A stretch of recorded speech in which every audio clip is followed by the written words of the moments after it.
নমস্কার। জনতার দরবার নিউজ 18 বাংলায় আমি অয়ন আপনাদের জানাই স্বাগত। শনিবার দোষী সাব্যস্ত হয় সঞ্জয় রায়। আর বিচারক বারবার বলেছিলেন সঞ্জয়কে যে আপনার মৃত্যু পর্যন্ত হতে পারে। অনেকেই আশা করেছিলেন সাধারণ মানুষ যে এই নারকীয় ঘটনায় ফাঁসির দণ্ডই দেবেন বিচারক, এবং আজকেও সঞ্জয়ের কথা শোনা হলো। সঞ্জয়ের আইনজীবী, লিগাল এডের আইনজীবীরা, যেহেতু সরাসরি কোনো আইনজীবী সঞ্জয়ের মামলায় দাঁড়ায়নি, তাই লিগাল এডের আইনজীবীরা মনে করিয়ে দিয়েছেন বিচারককে যে মৃত্যু দণ্ডই একমাত্র শাস্তি হতে পারে না, বরং তার বিকল্প কিছু দিন। আর তাতেই যাবজ্জীবন কারাদণ্ডের আদেশ দিলেন, অর্থাৎ আমৃত্যু কারাদণ্ড আদেশ দিলেন বিচারক অনির্বাণ দাস। এতে যথেষ্ট ক্ষোভ উগড়ে দিয়েছেন সাধারণ মানুষ, এবং তাতে দেখা যাচ্ছে যে বিচারক বললেন বিরল থেকে বিরলতম ঘটনা নয় এটা। ঠিক 2:45 বিকেলে তিনি এই রায় দিলেন। আর সাধারণ মানুষ এই রায়ের পরে কি বলছেন প্রথমেই দেখাই। এত কিছু হলো, তারপরেও গিয়ে যদি শাস্তি না পায় না, সবার শাস্তি তো পেলো, তার আমরণ কারাদণ্ড হয়েছে। তোমরা কি চেয়েছিলে? আমরা চেয়েছিলাম ফাঁসি হোক, ইভেন ওনার শাস্তিটা সবার দেখানো হোক। না, এতে তো আমরা একদমই খুশি নই। আমাদের এর থেকেও বড় মাপের শাস্তি এদের দরকার ছিল। শুধুমাত্র সঞ্জয় তো নয়, সঞ্জয়ের সাথে আরো জড়িত ছিল, আরো অনেকেই জড়িত ছিল। তাদের নাম কেন সামনে আসলো না? একটা এরকম মৃত্যুর শুধুমাত্র যাবজ্জীবন শাস্তি, একটা নৃশংস শাস্তি এর দরকার ছিল, নৃশংস শাস্তির দরকার ছিল, যেটা সমাজে একটা আলোড়ন ফেলবে, যে মানুষ ভয় পাবে যে এরকম কাজ আর করা যাবে না। নিরপরাধ মেয়েকে এভাবে নিত্যন্ত ভাবে খুন করে যারা পার পেয়ে যায়, তাদের মতো শাস্তি এটা নয় যে জেলে পচে মরবে আজীবন, তাদের তো প্রাণটা থাকবে না। এই রায়ে আমি তো ব্যক্তিগতভাবে আশাহত, কারণ যে জঘন্য ঘটনা ঘটেছে, এই শাস্তি যদি চরমতম হতো, অন্তত সমাজে একটা বার্তা যেত যে এই জঘন্যতম অপরাধের শাস্তি চূড়ান্তই হয়। নিশ্চয়ই এরপর হাইকোর্ট আছে, সুপ্রিম কোর্ট আছে, আমরা আবার আশা করব যেন এই শাস্তিটা আবার পুনর্বিবেচনা করা হয়। এই শাস্তিটা অত্যন্ত আশাহত করেছে, হতাশাব্যঞ্জক। আমি ব্যক্তিগতভাবে চাইছি যে এর শাস্তির উপযুক্ত কঠোর থেকে কঠোরতম শাস্তি ফাঁসির মতো যেন হয়, তাতে জঘন্যতম এরকম নারকীয় ঘটনা দ্বিতীয়বার করার স্পর্ধা যেন না পায়। এটা নিম্ন আদালতে হয়েছে, হয়তো হাইকোর্ট বা সুপ্রিম কোর্টে সর্বোচ্চ কোনো শাস্তি নিশ্চয়ই তার হবে। যদি সত্যি সে এই কাজ করে থাকে, তাহলে যাবজ্জীবনের জন্য যে তার সাজা হয়েছে, এটা তার যথার্থ সাজা নয়, তার ফাঁসির সাজা হওয়াই উচিত ছিল। আমরা একদমই সন্তুষ্ট না। আমরা প্রথম থেকেই আশা করেছিলাম কি এই মামলায় একটা ঐতিহাসিক রায় দেবে, চরমতম শাস্তি সাজা দেবে।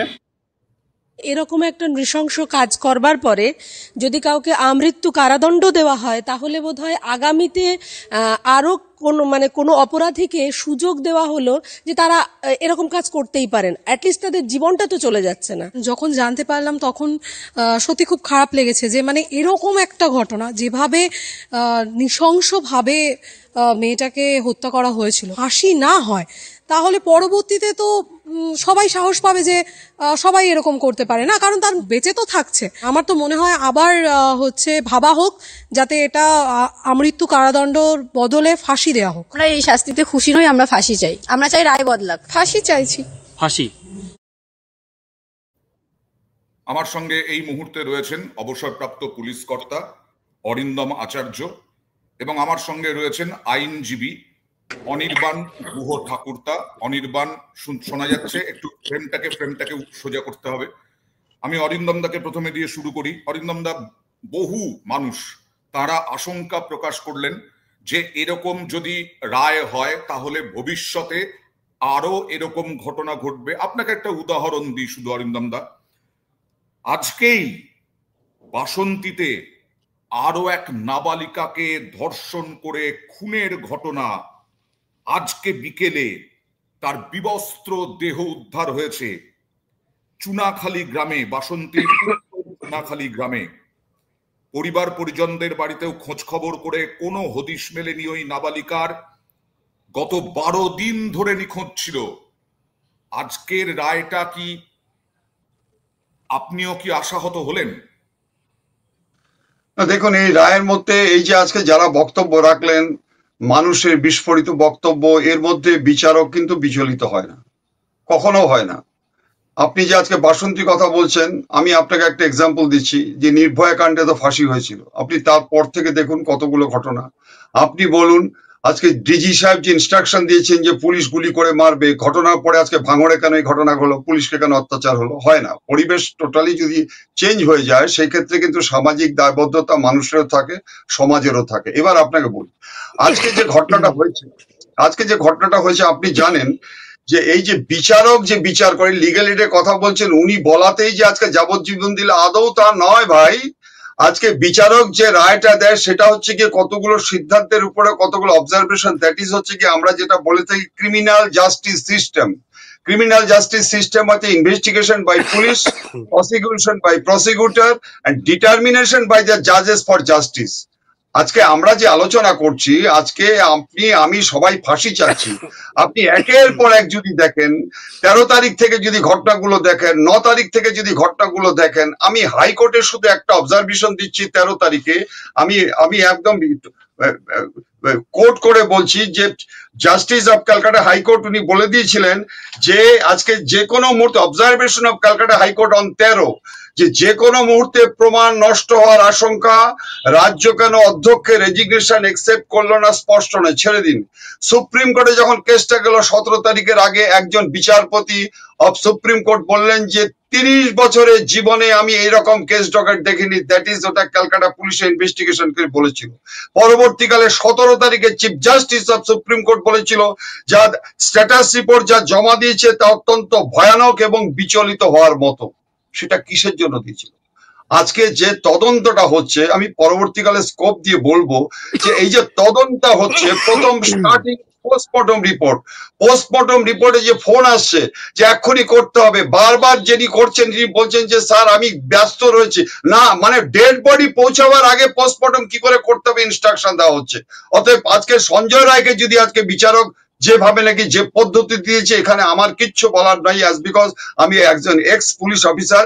কিন্তু আমি পরবর্তীকালে এটা বলবো যে রেস্ট যারা আসতাম, শেষ করছি, এই সঞ্জয় রায়কে বাঁচাবার জন্য বা শাস্তি দেওয়ার জন্য কি ডেড বডিটা এত তাড়াতাড়ি পুড়িয়ে দেওয়া হয়েছিল? এই সঞ্জয় রায়ের জন্য কি আজকে টাকা অফার দেওয়া হয়েছিল? এই সঞ্জয় রায়ের জন্য কি আজকে সিপিপিওতে পৌঁছেছিল? এই সঞ্জয় রায়ের জন্য কি 14 তারিখ আজকে র্যাঙ্ক চেক করে দেওয়া হয়েছিল?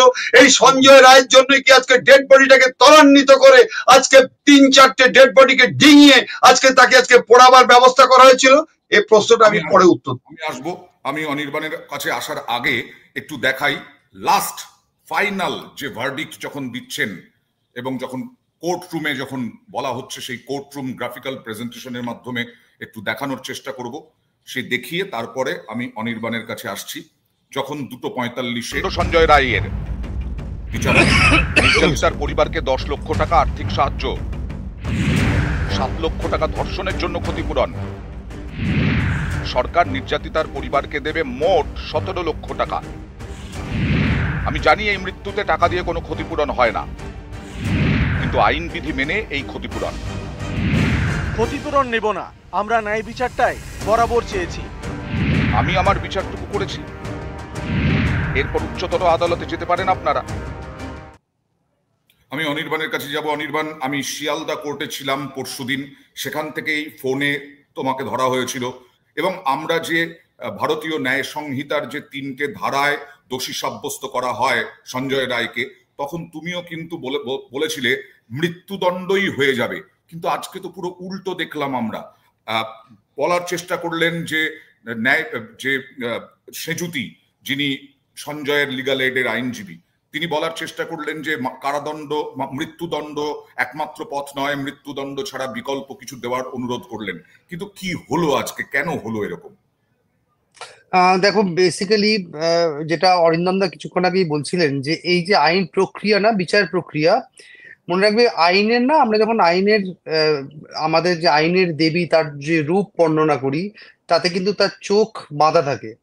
অর্থাৎ এটাই সিম্বলাইজ করে যে what ever the society is thinking of, কিন্তু আইন তার নিজের রাস্তায় চলবে, আইন আইনের পথে চলবে। এবার এই যে